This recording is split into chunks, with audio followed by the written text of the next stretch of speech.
watching Good Day Siouxland with Mallory Smith, Nick Wilson, and meteorologist Victor Perez. From KCAU 9 News, this is Good Day Siouxland. Good morning. It is 6:45 on this Tuesday, 4th of July morning. I'm Mallory Smith. I'm Nick Wilson. And I'm Maggie Warren. All right, well, it is 4th of July, obviously, if you can't tell by the lights behind us. A lot of plans coming up today, but a lot of things to talk about, too. Some storm chances. Yeah, it could have some interruptions to those 4th of July plans, especially heading into the afternoon and evening hours. Looking at our drought monitor right now, though, sitting very dry, haven't seen much rain the past several weeks. That could change tonight, though, with the showers and storms. As I previously mentioned, some areas could see as much as an inch of rain or even over an inch of rain, depending on where we see those heavier thunderstorms set up. There's a slight risk of severe weather that all of Siouxland is under. So if we do get some of those heavier storms setting up, we could see heavier rainfall totals than what that map depicted. But overall, looking at maybe a quarter of an inch to a half an inch for most areas that see those showers and storms. I'll have more details on those showers and storms, and I'll time out when we see that highest severe threat coming up. Mallory, Nick. All right, that sounds great. Thanks, Maggie. Well, we are learning more information about the homicide that took place last week on Ingleside Avenue here in Sioux City that left one person dead. According to court documents, 20-year-old Yassin Abdi and 3 other men confronted 36-year-old Marlon Whiteeyes at an apartment building on 14th Street back on June 26th. Officials say Abdi pulled a handgun and pointed it at Whiteeyes, who then went inside of the building. Abdi and 3 other men allegedly started another confrontation with 2 more individuals outside of the apartment complex, which became physical. Authorities say Whiteeyes exited the building and did not engage in the fight. According to court documents, Abdi got within 5 feet of Whiteeyes and shot him 4 times. Whiteeyes later died at a local hospital from his injuries. Abdi is charged with first-degree murder. His bond is set at $1 million. Elsewhere in Siouxland, despite a partial roof collapse, Lamb Theater's renovation project at 625 Douglas Street is still moving forward. The building, which is also the former home of KCAU, was red tagged after the collapse several weeks ago. No one was hurt from the collapse, and officials with Lamb Theater say the collapse was something they saw coming, so they closely monitored the roof to make sure nobody got injured. Last fall, a membrane was installed to help stabilize the roof, so when it did eventually come down, the collapse could happen in a controlled manner. The executive director of Lamb Theater says the partial collapse will give them a chance to extend the ceiling height of the main floor theater. And meanwhile, the 97 counties in Iowa impacted by the emerald ash borer may begin to see efforts to replace trees that were lost due to the insect. The Iowa DNR has been given $75,000 in emerald ash borer reforestation funds from the USDA. The money will be used to provide reimbursement grants to purchase and plant trees for the counties affected by the EAB. The recipients will receive between $500 and $5,000. For more information on how to apply, you can check out this story on our website. That will be at SiouxlandProud.com. Well, now it's time to meet today's Stray of the Day. And every day we share a pet picked up by Sioux City Animal Adoption and Rescue who is waiting to go home, or in this case, 2 of them. So these are William and Wally. They're both full-grown male black and white cats. They were found on the 2100 block of Douglas Street. The rescue thinks that they're either brothers or father and son, but either way, they're a strongly bonded pair that would love to find a home together. William and Wally are available for adoption now. If you've lost your pet, looking to adopt, or you'd like to sponsor a pet for adoption, you can visit the rescue's website at SiouxCityAnimalRescue.com.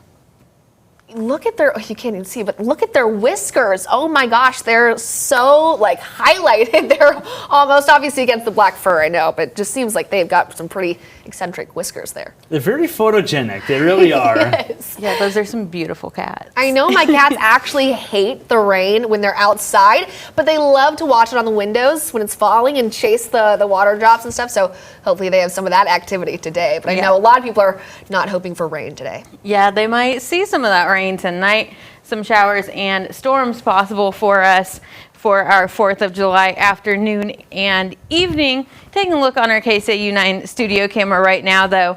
Pretty quiet out there, pretty calm. That sunset looking really, really pretty as we continue to see the sun rise on this 4th of July morning. Those temperatures into the 60s and 70s for us right now. 70 in Lamar's, 71 there in Sioux Falls and Canton, and up to 72 in Vermilion.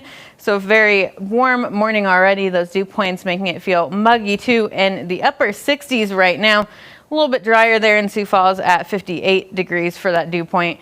Those winds out of the south at 5 to as much as 15 miles an hour, continuing to ramp up. We'll see those between 10 and 15 miles an hour, gusting to 20 miles an hour at times.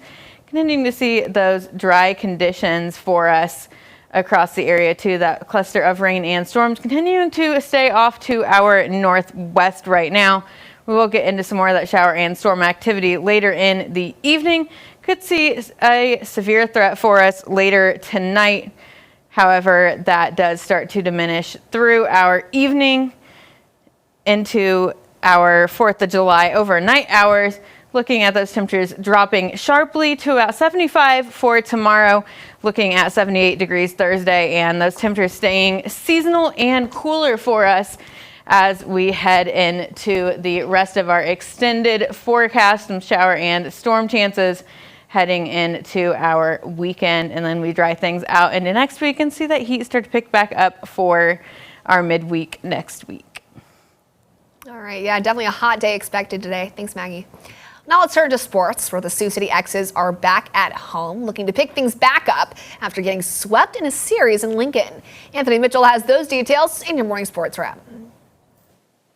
Good morning, Siouxland. While postseason baseball has arrived for our Class 1A and 2A squads, our local 3 and 4A teams are putting the finishing touches on their respective regular seasons, including MOC Floyd Valley and Sioux Center, with the Siouxland Conference foes locking horns. On the Dutchman's senior night last night, MOC Floyd Valley won the last meeting on June 12th, 9-zip. Warriors here with nothing to lose. Early chance for Sioux Center. 2 on the top of the first for Aiden Yeager. Pulls a grounder that deflects off the glove at third base. Cole Hoyer not stopping. He scores from second. 1-0 visitor. Same score. Top of the fourth. Carson Yeager settling in. 1 batter down, looking. 2nd down, looking. He punches out the third, swinging. Senior striking out the side. Dutchman bats quiet through 4 innings, but a Brooks McCarty double gets him in position in the 5th. Austin Ullman puts them in business. Bloop single into center, scores McCarty, and now we're tied at 1. Dutchman going for the lead. Blake Alvarez lays down the 2-out bunt, beats out the throw, 2-1 lead. They hang on, winning 3-1. Moving over to softball, Sioux City East and Lamar's polishing up their regular season slate yesterday, facing off for the final MRAC doubleheader following a 50-minute weather delay before the 4A and 5A postseason kicks off later this week. East swept the doubleheader earlier in the season. Lamar's looking for some redemption here at home. Top of the first, runner on second for Olivia Menser. She chops one right back where it came from. RBI single ushers in Aaliyah Conlon. East in front, 1-zip. Lamar's, they'd respond in the bottom half. Libby Laris ready to do some damage. She does so in a big way. Double off the left field fence. Sarah Brown brought home. Bulldogs even it at 1. Lamar's didn't let up. Same inning. Natalie Vanderloo flexing that plate discipline, drawing the bases loaded walk to score Brenna Liris. Lamar's goes up 2-1, and when it rained, the Dogs made it pour. Kylie Hoffman padding their 3-1 lead with the RBI single to left. Charlie Grosenheider come on down. Lamar's routes East in 5 innings, 12-2, their 20th MRAC win for the first time ever.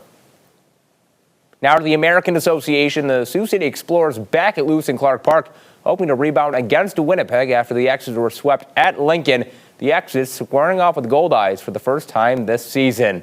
A big crowd here at Lewis and Clark Park yesterday. X's hoping to set off the fireworks in style. Trenton Toplakar earns the start. The 27-year-old gets the Goldeyes to go on the check swing. Big night from the X's starter. Visitors calling on Winnipeg native Marc-Andre Hebeck. Jake Sanford connects, setting this hit into left field. X's moving on the bases. 2 runners in scoring position, but unfortunately, they cannot convert. Goldeyes now going for second base. Wilfredo Jimenez behind the plate says not so fast. A picturesque throw to catch the runner stealing. Not on his watch. Toplicar continuing to deal late into the game. Catches the batter window shopping to get out of the inning. The California native racked up 6 strikeouts in 7 2/3 innings with Chase Harris bringing the late game heroics with a 2-run home run in the 8th inning. As the X's take home game 1 of the series over Winnipeg, 2-1 the final. That'll be all for sports. Have a good day, Siouxland. Now let's take a look at this morning's top stories. That's what you need to know before you go. Well, today is the 4th of July, and one of the classic ways to celebrate Independence Day is with parades. 2 Siouxland communities holding parades today are Lamars and Storm Lake.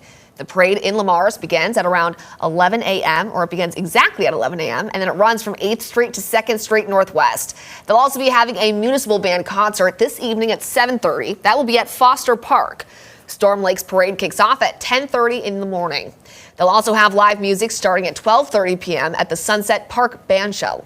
Meanwhile, plenty of communities will be having fireworks shows tonight to mark the holiday. That includes here in Sioux City at the Siouxland Freedom Park. Some of the other area communities planning fireworks shows include Storm Lake, Sioux Center, Okoboji, and Lamars. Meanwhile, while many Siouxlanders have the day off today, that's not the case for area fire departments who are staying busy. That includes Sioux City Fire Rescue, who responded to a fire at a mobile home late last night. At about 11 p.m., a fire crew was dispatched to a structure fire on the 1400 block of Gordon Drive. When they arrived, first responders found a mobile home fully engulfed in flames. Crews were able to prevent the fire from spreading to a second mobile home nearby, but fire officials said the fire did spread to some overhead power lines. However, they said the power lines did not fall on any responders or their equipment. With the combo of 4th of July celebrations and dry conditions, fire officials say they have a request for the public. The biggest thing we can stress is that we need people to be extremely careful. We've already had a number of grass fires tonight, and so please be careful. The mobile home that caught fire has been red tagged, but thankfully no injuries were reported, and the cause of the fire is still under investigation. Great tips. Definitely going to be needed today for the 4th of July. I know we are going to see some rain. We do still obviously have some dry conditions lingering on. Yeah, we'll see some dry periods through the early afternoon hours, and then we start to see shower and storm chances ramp up. Those temperatures at 93 degrees for today, topping out in those low to mid 90s across the area. We get those showers and storms in for the afternoon and evening. That slight risk of severe weather, some large hail, damaging winds possible. And then we see those showers and storms taper off for our Wednesday. Much cooler behind that cold front. Temperatures remaining seasonal in the mid to upper 70s, low 80s. Some more shower and storm chances Friday, Saturday, Sunday. Those temperatures slowly starting to warm back up into those low to mid 80s for us. And then plenty of sunshine and drier weather for the open of next week. Those temperatures starting to climb back up, getting that heat returning by midweek next week with plenty of sunshine. Seems like our best chance of sunshine is that Thursday. And then it seems like it's going to be a wetter weekend overall. Yeah, and then we see more sunshine. Yep. All right, looking forward to that. Thanks for watching. Have a good day.